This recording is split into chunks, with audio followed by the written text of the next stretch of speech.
Well, good afternoon, Lake Norman, and welcome to Town Talk. We're coming to you live from WSIC, the Real Talk studio, nestled on the banks of beautiful Lake Norman, streaming worldwide from The Hague, Holland, to Utahville, South Carolina, population 237.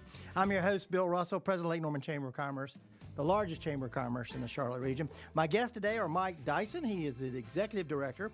Becca, Levi, who is the advocacy and outreach manager for the Arc of Union in Cabarrus County, and John Aneralla, the former mayor of Huntersville, 2015 to 2021.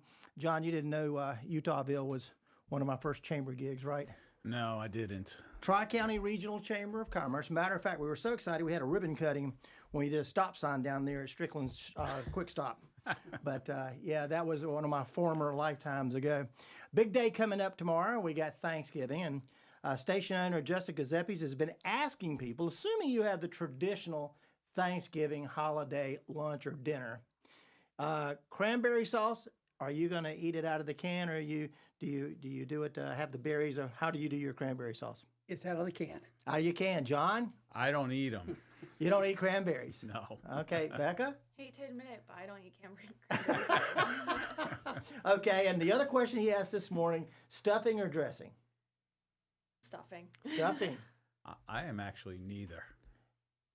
You don't do the cranberries, and you don't do stuff. Do you do turkey? I do turkey and mashed potatoes and string beans. Okay, okay, Mike? Dressing. Dressing. Yeah, I like dressing too. I actually make the dressing. I was telling Jess this morning. We had my grandmother Feemster. She always made it in little pies and put it in a cast iron skillet. What's the dessert? Oh, well, we got the pumpkin pie, apple pie, all kinds of pie, lots of pie. Lots of pie, John. I'd say about the same as us, and then maybe a little bit of pound cake of some sort my wife makes. So Becca? We typically do cheesecake. Cheesecake. See, my grandmother, Russell, made a French apple pie, and it was delicious. Justin, what's your dessert? Traditionally, I'm a pie guy. I'll pretty much eat anything sweet that's put in front of me, though. It gets dangerous around here. But let me back up real quick. You just let the former mayor of Huntersville get by with no cranberry sauce and no stuffing or dressing. What's going on? Is this guy getting weak over here or what? What's the deal? Or is it too many laps in the pool? What's going on these I'm days? saving myself for dessert. Oh, okay. Fair enough. Well, Justin, I don't even know if you know that. Here's some Thanksgiving facts from the North Carolina Chamber of Commerce. First off, poultry is the #1 agricultural industry in North Carolina. Poultry. It creates 148,000 jobs, $40 billion in economic impact, and 42% of North Carolina farm income is represented in that. It supports 5,700 family farms in North Carolina. Interesting facts about Thanksgiving. I have one too. I just read today, 31% of all the turkeys in the United States come from North Carolina. Really? Okay. 31%. That's impressive. That is impressive. Well, we're here today. We got Mike and we got Becca, and we're going to talk a little bit about the ARC. And a lot of folks may not know what the ARC is, so I'm going to throw it over to you, Mike. What is the ARC? The ARC is a organization. It's a national organization that advocates for the rights and opportunities for persons with developmental disabilities. We've been in business since 1960 at a national level. Of course, Becca and I are with the Union Cabarrus branch of that. There is the ARC of North Carolina, which serves a lot of Mecklenburg County. And then, of course, above that, you have the ARC of the U.S. So we are constantly advocating for the rights and the opportunities for individuals. And we try to coordinate services for those that come to us. The ARC has always been here, and it hasn't always been known as the ARC. It's gone through some politically correct name changes over the years, and a lot of people don't know what the ARC really stands for right now. But the ARC is an advocacy group for persons with disabilities. You're Cabarrus in Union County. There was a Mecklenburg County ARC. Is there a Iredell County ARC? There is. There is an Iredell County ARC. Mecklenburg County ARC. The people in we have absorbed a lot of the Mecklenburg County programs, specifically the action clubs. Actually, we absorbed Steve, and then since we absorbed Steve, we absorbed all the other action clubs. So we do serve a lot of people in Mecklenburg County as well. Even though we're chartered in Union Cabarrus, we do there are no lines drawn that we can't go and serve wherever we're needed. And talk about your role at the ARC. Well, my role as the executive director is to raise money. I guess that's what all of us nonprofit execs are doing these days, but also to help coordinate the services, to make sure that we are where we are needed, and that we have the resources to meet those needs when we find them. And that's my role. We're currently the ARC Union Cabarrus is probably about 10 years old now since the merger of the two ARCs, but the ARC of Union County has been around for a long time. And we have a lot of good support and a lot of good people behind us, and we're just continuing to grow and meet the needs. And you know, different ARCs do different things. We're mainly advocacy. Well, speaking of, you're the advocacy director. What is your role, Becca? I'm here to support any family that needs it. I provide advocacy services, like supporting IEP meetings. So if a new family is going into IEP meetings and has no idea what it is or anything, I'm here to guide them through that process. And I was reading in your bio that you were pulled into this. It was almost like a calling, right? Yes. Well, ever since basically high school, I knew I wanted to work with special needs. And I've gone through many different jobs in this area, in this community. I worked for a camp for 4 years where I worked hands-on with about 80 campers, ranging from the age of 6 to 25. I lived with them for about 4 months every year. And then I was also an RBT, which is a registered behavioral technician. Mike, talk about how you got into the ARC, because what led you to be executive director here? Yeah, I have been in this field for 30 years or more. I started when I was 12. Not really. But I was working in the hospital as a management group that worked with several hospitals in South Carolina. We talked about that earlier. And back then they used to have the old HSAs, regional health groups. And I was at a meeting of the regional HSA. One of the guys who at the HSA said, Mike, have you ever thought of getting into working with disabled adults? And I said, well, I've really never given any thought. And he said, we have a group down in Barnwell, South Carolina, that's looking for an administrator. They're starting some residential programs and thought you might be interested in it. So that was my entry into the field, and I worked with them for several years. Then had the opportunity to come to North Carolina and work with the Becca autistic program, and then from there with UMAR, and then from UMAR to the ARC. So it's just been a transitional to this point. So I'm very excited about being here and looking forward to what the ARC has to offer. We work very closely, John and I do, with Steve McElwain. And when we come back, I want to talk a little bit about Steve's role and what he does with our Action Club.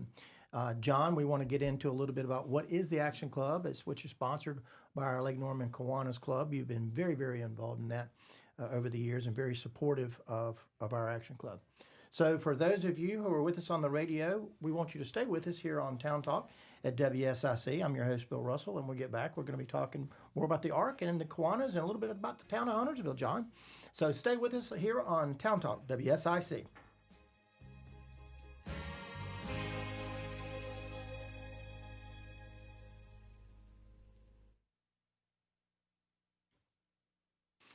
Those of you who are streaming with us, Becca, we have a number of media platforms that we're on. We're on Twitter, which is now X. We're on LinkedIn. We're on YouTube. We're on Facebook, Truth, and a few others out there that I'm probably not even thinking about. But for those of you who are streaming with us, we're going to talk about a few chamber activities we've got going on. We're actually closed. The Lake Norman Chamber of Commerce is closed on Thursday and Friday in observance for Thanksgiving. But on the 28th, next Tuesday, we have a Huntersville Connection meeting. It's a Zoom program, 7:30 in the morning to 8:30. You can join, call the Chamber of Commerce, get the Zoom credentials, and basically via Zoom, they go around and talk a little bit about who they are and what their business is, and kind of just network, but they still do it virtually on that particular medium. On the 30th of this month, we're going to have our BizNet, 3 o'clock to 4 o'clock. And John, what that is a chance, if you're a Chamber of Commerce member, you can come and find out a little bit about how you can manipulate the website, get around on the website, put up and get more information on it to promote your business. So a little bit of teaching about how to get the most exposure for your chamber membership. On the 30th also, we have a home trust for the holidays taking place at Home Trust Bank, 5:30 to 7. That's at Nat Bynum Lane beside the Chick-fil-A. So again, if you have an opportunity, 5:30 to 7, come out to Home Trust Bank for a little bit of business networking. Several community events coming up. The 12th Annual Light Up Cornelius, Saturday, November 25th, 4 to 7. Christmas in Davidson, November 30th and December 1st and 2nd, 6 to 9 in Davidson. And Friday, December 1st, 6:30 is Christmas in Huntersville. John, I know our Kiwanis always participates in Christmas in Davidson. We sell cotton candy. I remember one year I had more cotton candy on me than I gave out. The cotton candy machine was just whipping stuff everywhere. Do we still do the cotton candy? We're doing 2 cotton candy machines this year, and I've also done that. And it is sticky. It is sticky. It's all over you, and but people line up. I think it's one of those things where kids have been asking for cotton candy since the year before, and as soon as they see it, they have to line up. So you might have 10, 15 people waiting online for cotton candy. And guess what? I don't eat cotton candy either. So, Well, how much do we sell it for? I don't know, probably like $4. $4 for cotton candy. Yeah. Very popular out there. Well, thank you for streaming with us. We're going back live on the radio in just about 10 seconds. Oh, we got 30 seconds. Well, come on out. Well, again, we're going to be set up where with the cotton candy machines? Well, I don't know. There are 2 going to be out there, but it's going to be the Thursday, Friday, and Saturday night. Well, looking forward to that event. 30,000, 35,000 people. I think It is amazing. It's a great annual event to go to. Right. People come from all over. Okay, good deal. All right, we're going back live in probably about 10 seconds. You serious, Clark? Starting at 12 a.m. Thanksgiving Day. Now, more Town Talk with Lake Norman Chamber President Bill Russell on the new 105.9, 100.7 WSIC. Welcome back to Town Talk. I'm your host, Bill Russell. We're here with Mike Dyson. He's the Executive Director. Becca Levi, she is the Advocacy and Outreach Manager for the Arc of Union and Cabarrus County. And John Aneralla, former mayor of the town of Huntersville, mayor for 3 terms, 2015, 2021, 6 years, great years. A few more ARC questions, though. What's the age range of individuals you work with at the ARC? All ages. All ages. All ages, from birth to death. And the needs differ according to the age group you're working with, but there are services.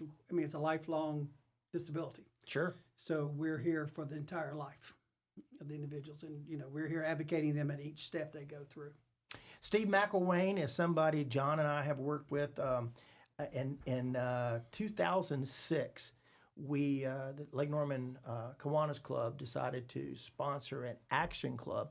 And what that is a club for young people with disabilities, special needs. But they have to be 18 years of age or older. And at the time, we had a young man from Davidson who was driving all the way, I think, down to Matthews to participate in the Kiwanis Action Club. And Steve met with me along with Lauren. I can't remember her last name, but Lauren, she was with the ARC of Mecklenburg County, asked would our club sponsor an action club. And John, I said, yes, we'll do it. He's been heading it up ever since. The problem is I didn't ask the board. I didn't ask the membership. I just said, yes, we'll do it.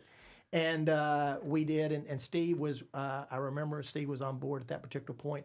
And ever since then, Steve has been an integral part. I mean, basically, the Chamber of Commerce, we meet on the 4th Friday, 7 o'clock with our Action Club.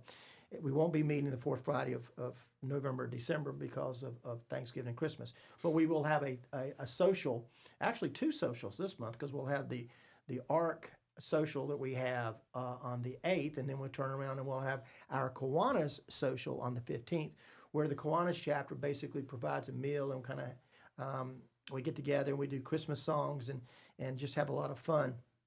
But I remember that one guy was going all the way down there and we started up the club. And John, you've been working with us almost as long as I have, since 2006. What what has driven? I mean, because you've been a tremendous sponsor. John has.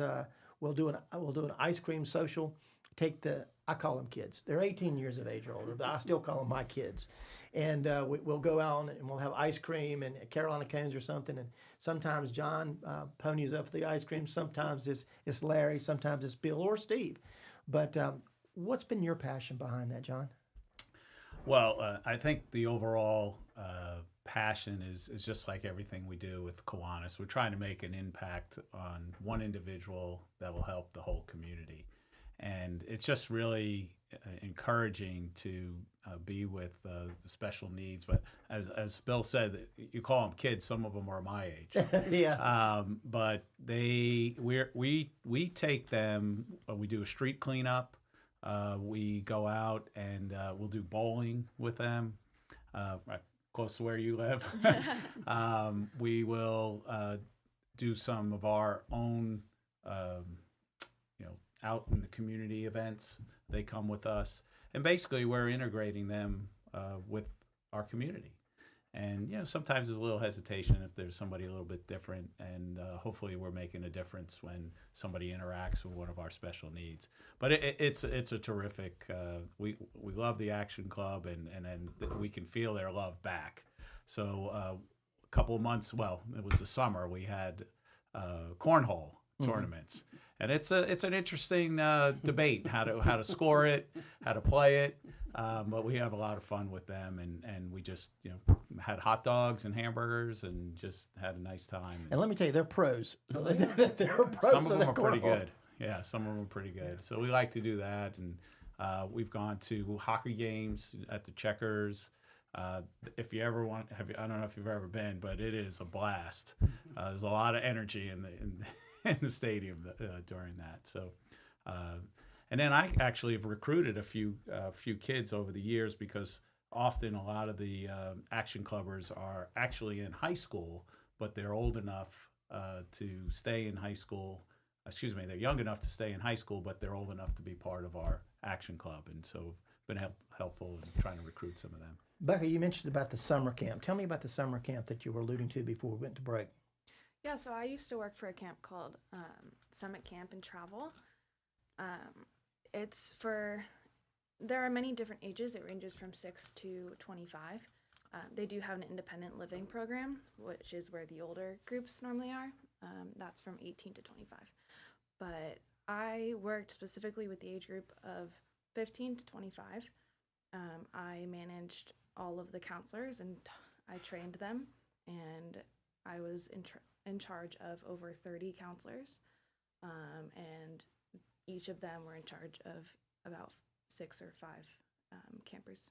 And you said you knew in high school you wanted to do this. Yes, well, in high school, he was basically my best friend, but he has Down syndrome. We would hang out every day after school. His dad wouldn't really be able to pick him up from school, and he was on the way home, so I would hang out with him. We'd have dinner, we'd hang out, and he's still my best friend. We talk all the time, but basically hanging out with him every day kind of led me to where I am now. Mike, on trips to Raleigh that I would make, I would often run into folks from ARC meeting with our state delegation. I'll never forget, I had an appointment with Beverly Earl, Representative Earl, who's no longer there, but she's a tremendous advocate. But she was meeting with somebody from ARC. Do you get a lot of support from Raleigh? We do. Raleigh, of course, most of the services that individuals receive are Medicaid-funded services, and those are allocated by the budget. One of the key things that we deal with is something called the Innovations Waiver, and that is where the majority of the residents in North Carolina receive their services. And Becca, you may want to explain a little bit more what the Innovation Services is and how that works. Yeah, so it's designed to help, to kind of provide services in-home and community rather than institutional services for people with IDD. And the problem, it's a wonderful service. The problem is that right now there's over 17,000 people on the waiting list. Oh, wow. For these type of services. And in the past recent budget, the legislature approved over the next 2 years, 350 more new slots. So if you have a waiting list of over 17,000 and you fund 350 slots, the waiting list isn't going to get any smaller. So it is a big need within the state of getting those services. And again, these are Medicaid provided services for individuals. But those aren't the only services that are out there, but those are the ones that we get from Raleigh. Right. Becca, you were talking about your best friend having Downs. When we first started doing this with the Kiwanis, it was probably 4 or 5 years after we started the Action Club. We were having a cookout at Ramsey Creek Park, and we had all the family members. And so sometimes mom or dad or the custodian or guardian would be with them. And we had hamburgers and hot dogs and we were grilling out. And I remember one mom came up to me and she said, "Which one of these kids are yours?" And I said, "Well, I'm none of them, and I'm with the Kiwanis Club." She said, "Well, so you have a family member has special needs?" I said, "No." "A friend?" I said, "Well, they're all my friends, but no." And she said, well, then why do you do this?" And I said, "Well, it's because this is what we do. This is what we do in Kiwanis. We work particularly with kids. It is a focus of ours with kids, but also with the special needs in the Action Club. It's what we do." Mm-hmm. So let me ask you a question. What kind of challenges do you face with ARC? Well, again, it's always balancing our resources with the needs, mm-hmm. and trying to develop and create the resources to meet those needs. Right. But we can't meet all the needs, so we do a lot of work with other agencies. We refer them to other agencies that maybe can meet the needs. But one of the hardest things that we have to deal with, at least I do, when the parents call me, when someone's diagnosed with a disability, usually between the age of 0 and 5, it's a traumatic thing that the families have to adjust to. Mm-hmm. But soon, right after that, they have to face the trials and tribulations of public school, if that's the route they go. So that's up to age 22 that they're dealing with that. But then after age 22, everything stops. So the families come to, okay, I have a son that's graduating, from Hopewell High School. Where does he go now? What does he do now? He's not in school anymore. So that's where we have to be creative and come up with something. And again, that's part of what the Action Club has done, is provided some other alternatives for individuals that they can be part of the community and be part of it. Mike, what areas do you cover? I mean, do you still represent? I know you're Union County Cabarrus, but do you still reach out and help families in Mecklenburg County? Of course. Okay. Yes. So if a family has someone with special needs, how can they reach out to ARC? Well, they can visit our website, which I think is currently under construction today, but we should be back up by the first of the week. But arcisthere.org. Arcisthere.org is the best way to reach us, and we can leave us a message, and we'll be glad to get back with them and help them in any way we can. And do you have a Facebook presence? We do. We have a Facebook and Instagram presence. Facebook and Instagram presence, and certainly on the website. Mm-hmm. Well, when we get back, we'll also want to talk about how people can support your efforts. And when we get back, we want to talk to Mayor Aneralla about some of the things that you did in the town of Huntersville. Again, we're going to be going over the Kiwanis and some of that nature. So stay with us on Town Talk here at WSIC. We'll be right back after this message from our sponsors.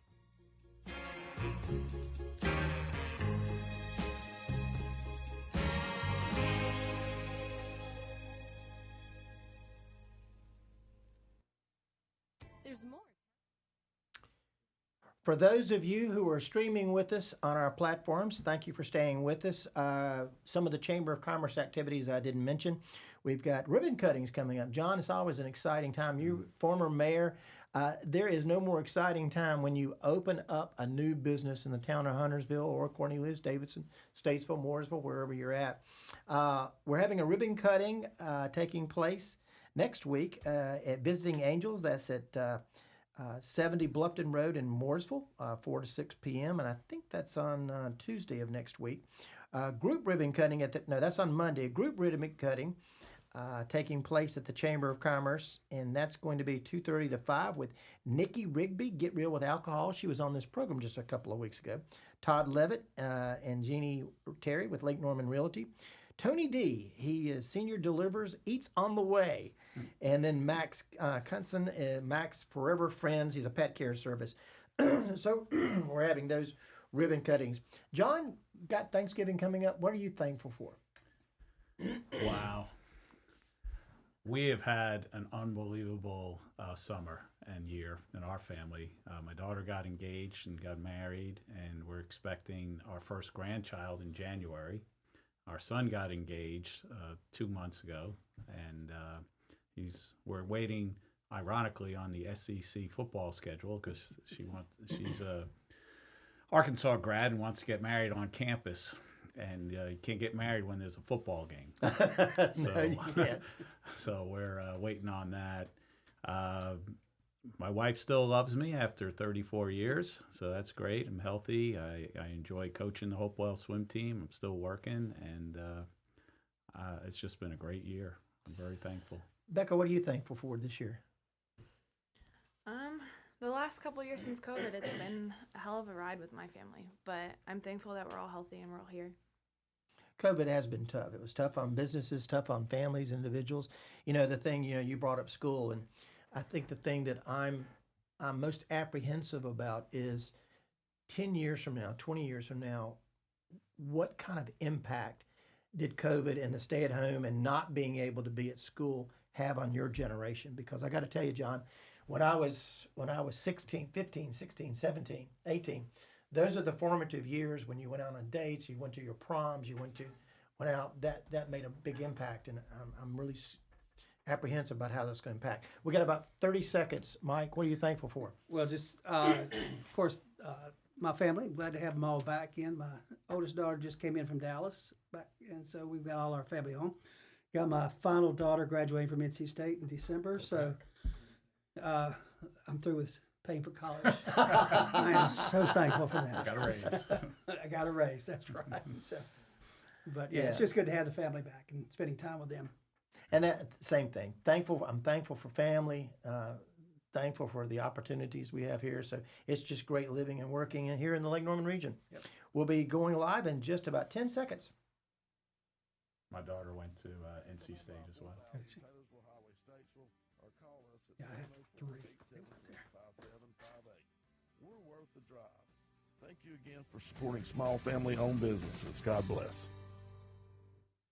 Call now to speak with Lake Norman Chamber President Bill Russell at 844-STUDIO-4. It's Town Talk on WSIC. Well, welcome back to Town Talk. I'm your host, Bill Russell. We have Mike Dyson, Executive Director for ARC, Becca Levy, who is the Advocacy and Outreach Manager for Union and Cabarrus County, and John Aneralla, the past mayor of Huntersville. But before we went on break, when we were talking about the ARC, how can people support the efforts of the ARC? Well, we have a lot of things going on. One thing we're talking right now is we have our Operation Archangel, which is a program where we actually go out and buy Christmas presents for kids that have no other means of support. No other agency has supported them. So the school systems will send us the names and kind of a small wish list of what the kids would like for Christmas, and we put sponsors together with those names, and we go out and shop for them, and then middle of December, their families will come and pick up a big black garbage bag full of their Christmas gifts and take them home. So we just got a call today that they would like some more sponsors. So if anybody who's interested in sponsoring a child, let us know on our website, and we could be glad to match you up with an individual there. That's one way to support. Financially, we're always looking for financial support. We have some other projects coming up. First of the year, we have our Wings for All program, which we'd love for people to help us support with that. That's in conjunction with the airport and United Airlines, Right. Which is a wonderful program. And then we also have, you mentioned it briefly, we have our banquet December 8th. Mm-hmm. And I think Steve is out trying to raise sponsorships for that as Right. well. Steve McElwain. Yep, Steve McElwain. So there's all kinds of ways to support. And just volunteer, get involved any way you can. We welcome all gifts, financial and others. John, we brought up Kiwanis a little while ago for people who might be unfamiliar with Kiwanis. What is the Kiwanis organization? Well, our credo, our mission is to help one child in one community at a time. And, what does that really mean, though? It's pretty broad. But we are basically a service leadership organization. We're in a lot of the local schools, CSD being one of them, with key clubs, which are student-led service organizations. We also are in several middle schools and elementary schools. In addition, we sponsor the Action Club. And as we said, we call them kids, but they range from 18 to 60 something in our group. Just recently, we packaged 430 turkey dinners in about an hour with about 65 I think it was 65 or 70 people at Publix in Rosedale, which is just an extraordinary event. We raised almost $18,000 in about a month to supply all those dinners for kids. And then we support a lot of the other local charities that you hear about, Big Brothers Big Sisters, Angels and Sparrows, Ada Jenkins. Lots of times it could be financial, but what we're also trying to do is the service. And as we said before, we bring our Action Club kids as well as our Key Clubs when we can to these events, and just try to be out there in the community and doing good. So it's very rewarding. The Action Club kids I'm always going to call them kids like you, Bill, but it's a great experience. John, you're so plugged into the community. You could have been involved in so many different organizations. You chose Kiwanis. Why? Well, actually, the main reason I chose Kiwanis is because I lost my first run for office. And very often when people lose an election, you'll never see them again. And I made a commitment that if I lost, I would get more involved in the community.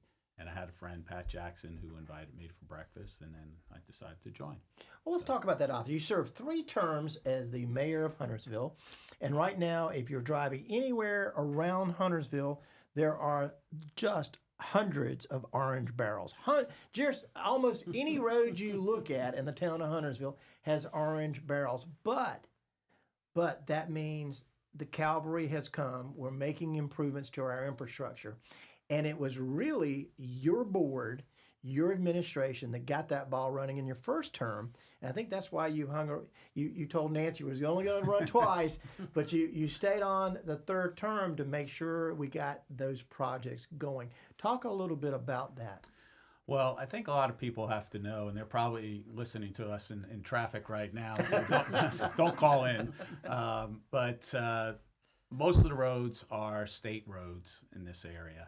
And many of the projects are state funded, but you can accelerate some of those state funded projects with your own town dollars. So we assessed that, and where we could, we put money to work from town coffers that accelerated some of these road projects. There are a lot of orange barrels now, but the big projects are still to come, the $1 billion worth of projects. And how important was that bond package that was passed just a couple of weeks ago? Well, I think it is important.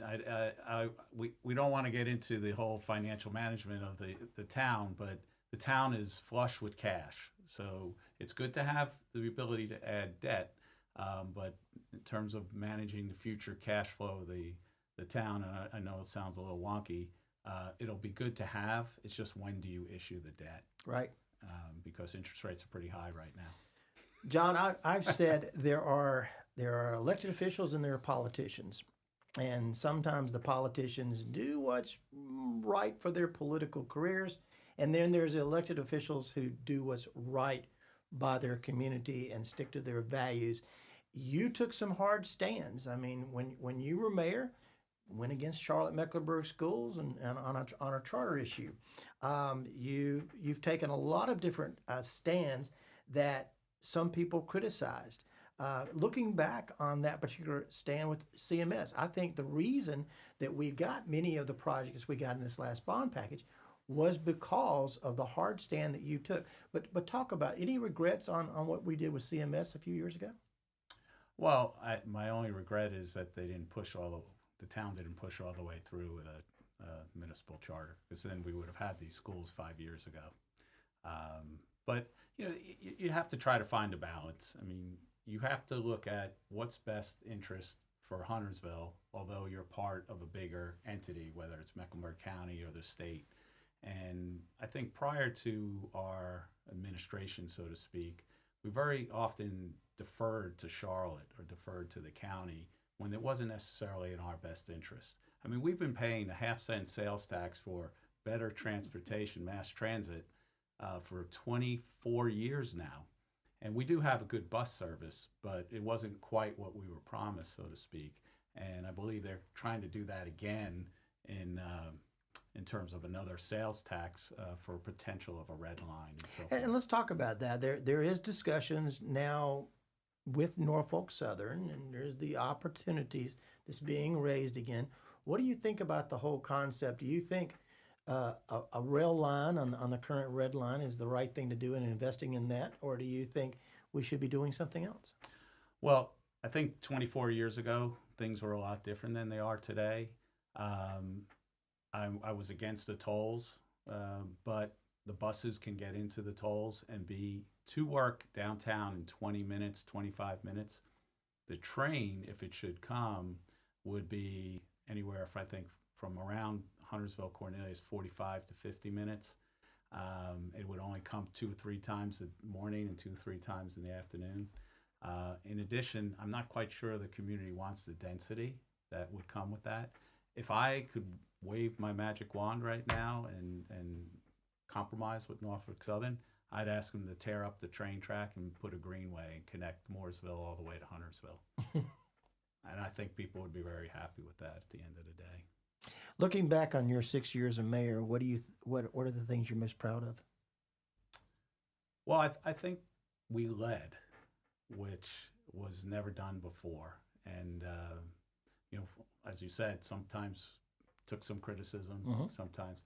I think we were financially responsible to a point where we didn't raise taxes for the last 8 years, and no other community in North Carolina can say that, and yet still built out our greenways and our sidewalks and our roads. I know we're getting there. I think during COVID, which a lot of people don't remember now, I was one of the leaders in terms of trying to open up all businesses when many of them were considered not critical, or I thought they were all critical. And we ended up going against the grain and having all the businesses open up much earlier than would have been. And hopefully that saved a lot of family businesses, because it was so ironic, right? We all know that the big boxes were just slammed with people, and yet you couldn't go to a card store or some smaller shop, and it was just unfair. I remember a realtor couldn't sell a house, and a car dealer couldn't sell a car in Mecklenburg County, but they could sell it any other place in the state. So I think that type of leadership is what was needed, and I'm very proud. And then the last thing would be the Huntersville Family Fitness, changing the management team, saved the town probably $3 or $4 million Yeah, over the last lots 6 of money. years. Well, I got to tell you, as a Huntersville resident, I've been very, very excited about some of the things that you did. So for those of you listening to us, we're going to take a break. Come back with us on the other side. You're listening to Town Talk.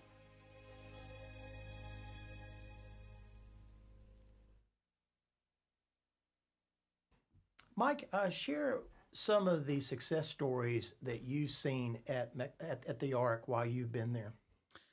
Yeah, most of our success stories are individual, but I do have to brag a little bit. I don't want to repeat anything, but about the action clubs, and not just what you do for the action clubs; it's what the action clubbers do for the community. And I think, as we talked about all the services and all that we're always trying to get services for these individuals with disabilities. The Action Club actually goes out and serves the community. and gives back. And I think that is, is a big success on our part, that we can show that, this population isn't just receiving services. We're actually out there in the community giving back to the community. So those are the type of successes that we want to see. But all of our successes are really measured individually, from family to family, because each family is different and each family has a different need. And, we have families calling us all the time about issues from guardianship to anything that has to do with taking care of their child. So anytime we can provide that service, we feel like we're here for the right reason, that we can meet their need. So those are the successes that I like to see. Becca, you've been on board for a year, you said.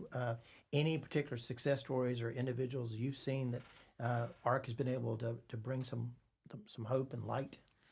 Well, with our Charlotte Wings for All event, I did get some feedback from a parent saying that with that event, they are able to travel. That event helps their child get over their fear of flying. They have tried many times before, but they've never been able to get past security, and it wasn't until our event that they were able to board the plane. And Mike, before you got on board with ARC, what was some of the things that you were doing? Specifically, I was working with different communities across the Southeast, and we were actually developing residential facilities for persons with disabilities. Mm-hmm. And these are normally with faith-based organizations, the Methodist Church, the Presbyterian Church, the Catholic Church. So working with these faith-based organizations, trying to meet the need that maybe wasn't there in the community already. For those of you streaming, we're going back live on the radio in about 30 seconds. John, when we get back, I want to talk to you a little bit about some of the things that you've seen with our Action Club. But we'll be back on the radio in just about 15 seconds. With our experts, Drum Landscape Supply, your local one-stop landscape shop. Call now to speak with Lake Norman Chamber President Bill Russell at 844-STUDIO-4. It's Town Talk on WSIC. Your home for non-stop Christmas music, starting at 12 a.m. Thanksgiving Day. Welcome back to Town Talk. I'm your host, Bill Russell. We're here with Mike Dyson. He's the Executive Director. Becca Levi, who is the Advocacy Outreach Manager for the ARC of Union in Cabarrus County. John Aneralla, the former mayor of Huntersville. And we have Joe Vagnone with Local Biz Now, the host of Local Biz Now on the radio. Joe, welcome to the show. Mr. Bill Russell, thank you for taking my call, buddy. I appreciate it. We've been getting together on your show when it used to be Local Biz Now on Friday mornings, always celebrating Black Friday, Small Business Saturday, Cyber Monday, and of course, we don't have our Friday show, Joe.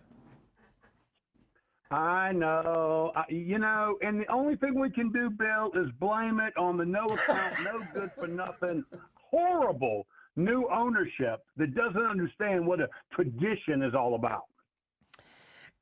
Joe, I know you know this answer. What is Black Friday? Well, Wayne Beidelman and I used to fight about this for years. You understand exactly what it is. But what it should be is a whole bunch of tires moving towards a whole bunch of retail stores. And it also means that this is the month that all the retailers actually go in the black, which means it's a really tough year back when the statement was coined, and November and December would be the time that would get them into the black. Profit-wise. It's supposed to be defined as the very official start of the Christmas season, but I think that actually happened in Halloween. Excuse me, Mr. Russell. That's what Wikipedia says. It was supposed to be the start of the Christmas season, but I've been seeing Christmas decorations. I do not want to argue with the Wikipedia. Oh, there you go. Do you know that in 1939, Franklin Delano Roosevelt declared the fourth Thursday as Thanksgiving so he could lengthen the Christmas season? Did you know that? Yeah, I know. There's been quite a few people, presidents that have tried to do that. Yes, I do know that. Bill, what we need to be talking about, Bill, is how we can help people try to buy local, because it's not as easy as it sounds, right? It sounds easy, but if there's a product and service that I want and I can't find it locally, I find myself having to work with a larger organization. So I got some. I thought about. I went to the Google, and I've got some things I You want went to people the Google? hear that they can do that doesn't cost a dime. Okay. Okay, so I went to the Google, and there's some things that really will help small business people in the area, whether you want their products or services or not. One of them is write them a good review. It's very helpful for them. Tell other people about the owner and the quality and the character of the owner. It really matters. Follow them on social media, because those trackings and shares and that sort of stuff, likes, really matter for small business people. Post on your social media the interaction you had with local business owners. It's very helpful. Pass out their information. It's really easy to do. And use their swag. You know, if they give you a hat or they give you a pin or something like that, try and take advantage of it. And the last thing is, make sure that you go to their website, because people going to their website does help them. It makes them save money for their vendors and their suppliers. But anyways, Bill, those are things people can do. It doesn't cost them a dime. You know, Joe, while the chamber might have been the voice of a small business for 35 years, you have actually been the ear for small business. I mean, you hear a lot of stuff. What do you hear from our small business community in terms of what do they need? Yeah, that's a great question. And, you know, you're sitting next to my favorite, politician. I heard you guys talking, so I don't know whether to call him a politician or statesman. He's an elected or official. But you're sitting next to John Aneralla. This entire community should be very pleased to have around. He has absolutely been a jewel and just a core for small business people in their support. No not question. only in his actual support, but also in the way that he has governed to help small businesses. It's really important that that's happening. Well, you're absolutely right. I'm going to take both of you home tonight to tell my wife how good I was. Joe, thank you very much for calling. Go ahead. Sure, Bill. Thank you. I was just going to say, Bill, if you really ask what small business people need, it is this. It's a little bit of attention if you could give them to them. So these people that are driving down the street, stop at the bakery instead of going to the large bakery inside the grocery store, that sort of stuff. So if you can think small and try and purchase through somebody who lives local, it will help you and your community. And I was sharing with Justin this morning, it's your small business owner that is going to sponsor some diving and swimming competition. It's your small business owner is going to be sponsoring the Little League baseball team. They are your family and your friends and your neighbors, and they're typically the ones that are involved in the community. As Chamber of Commerce members, oftentimes we see it's the small businesses that join and support the Chamber of Commerce, and the larger corporations don't tend to get involved. They think of themselves as an international corporation. So you're exactly right. When you can buy that product, and I think all of us are guilty from time to time of going to Amazon. I mean, it's convenient. You can find things there, and they're going to deliver it the next day. But the job that you go out there when you support a small business might actually be your own. So thank you, Joe, for calling in. We're continuing a tradition that's been going on for, I think, a decade. In spite of what Justin has forced us to do. Well, you gotta have a Grinch for Christmas, right? Yeah, well, actually, Bill, the truth is we're doing this because of a small business owner allowing us to speak on the air, because WSIC, in fact, is a small business that supports small businesses. Well, I'll tell you, I've been very impressed with our station owner here. He is an entrepreneur. He's involved. He's community-minded. And he's a hell of a batter, actually. I guess we paid off our challenge last week to Angels and Sparrows. I washed 200 dishes at the Angels and Sparrows, and this young man over here that owns the station, I think he was carrying ice in and taking care of folks. It was a big deal. Well, being on the board of Angels and Sparrows, thank you for doing that. Thank you, Bill, Jay. you just saved John from having to clean that last 50 plates, There you go. You have a great Thanksgiving, Joe. Thanks, buddy. Thanks for keeping the tradition going, my friend. I appreciate it. Absolutely. We were talking about Black Friday. I don't know if y'all know, but the earliest known use of Black Friday was in 1951 when people called in sick after Thanksgiving and said they weren't coming in on Friday and Saturdays, so it was considered Black Friday.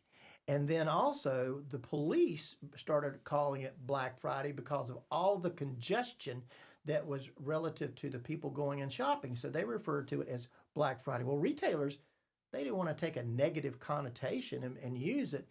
But just like Joe said, it was the time of year when they were starting to get out of the red and getting into the black, and it stuck.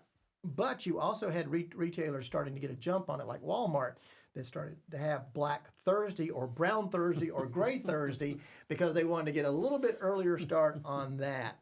But it wasn't until 81 that retailers actually started embracing the term Black Friday. But we have Black Friday, we have Small Business Saturday, we have Cyber Monday, Small Business Saturday. All three towns in Lake Norman, Cornelius, Davidson, and Huntersville, have issued proclamations encouraging our local citizens to go out and support your small businesses on Saturday. Another thing that we have going on today, what is November 22nd other than a few days before Thanksgiving, or a day before Thanksgiving? Don't know. November 22nd.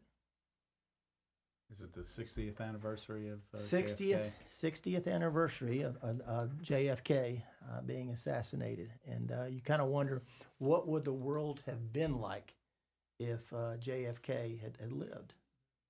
Would we still have been embroiled in Vietnam? Because I think he was trying to pull us back out. So many things changed. And I think what happened that day was we lost a little bit of innocence in the country as well. There were traumatic times after that too. Yep. For a number of years. So last words on ARC. We've got about 2 minutes reaching out to our community. What would you like to say to the people listening about ARC? What I'd like to say is that the ARC is there.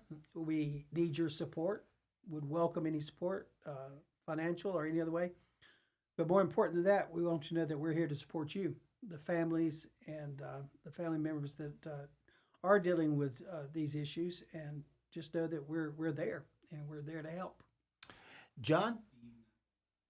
We got Steve McElwain. We got 1 minute for you, Steve. And welcome, Steve McElwain from the ARC. How you doing, Bill and Mike and Becca and John? I hope you all doing well. I hope Bill is treating you all well, and I hope he's going to give you all a big, huge dinner tonight. I don't know about that, but we told Mike we really enjoy having you involved, and thank you very much for all you do for our Action Club. Absolutely. One other thing I'd like to share regarding the Action Club, we mentioned some things about we got 10 seconds, Steve. And how fantastic it was. We're serious when it comes to our service projects. Thank you, Bill. All right, Steve. It's great having you. Everybody out there, if it's Wednesday afternoon, we're talking about our towns on Town Talk. We'll see you next week.